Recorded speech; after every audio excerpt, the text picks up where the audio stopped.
Hello, welcome to my blog. आज हामी डडेलधुरा बस पार्कमा रुख कटान हुँदै थियो, त्यसको अनुगमनमा आएको छौँ। अहिले चाहिँ हामी नास्ता लिन आएको। शनिबार भएर अलि गाडी परेर नास्ता गर्नु।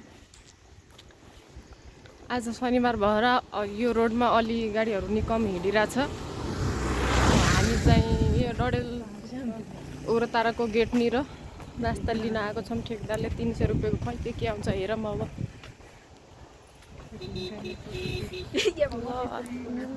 अब अर्को भिडियोमा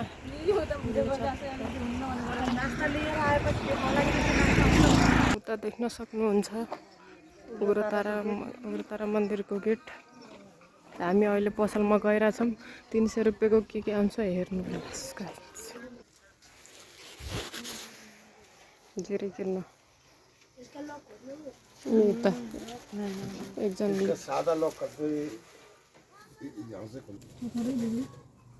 कति बाँकी रहेको पैसा थाहा छ? 80 रुपियाँ बाँकी रहन्छ।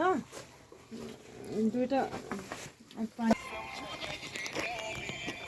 हेर्नुहोस्, 2 बोतल पानी 300 रुपियाँको। यो चाहिँ बनाना है, बनाना 1 दर्जन बनाना। अनि पकौडा 30 रुपियाँको, जेरी 100 रुपियाँ। जेरी 100 रुपियाँको। आउनुलाई गाइस खाने भए नयाँ बस पार्कमा वेलकम छ, तर अहिले गाडी चाहिँ छैन बस पार्कमा। बस पार्क निर्माण कार्य हुँदैछ।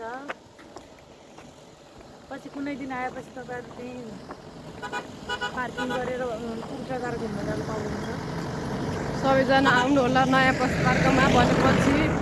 अनि सकभर उग्रताराको मेलासम्म बनिहाल्छ होला। मेला हेर्न आउनु होला। अनि बस पार्कमा गाडी पार्किङ गर्नु होला नयाँ बस पार्कको। ल बाई बाई गाइस। दोस्रो भिडियोमा फेरि भेट्ने नै छौँ।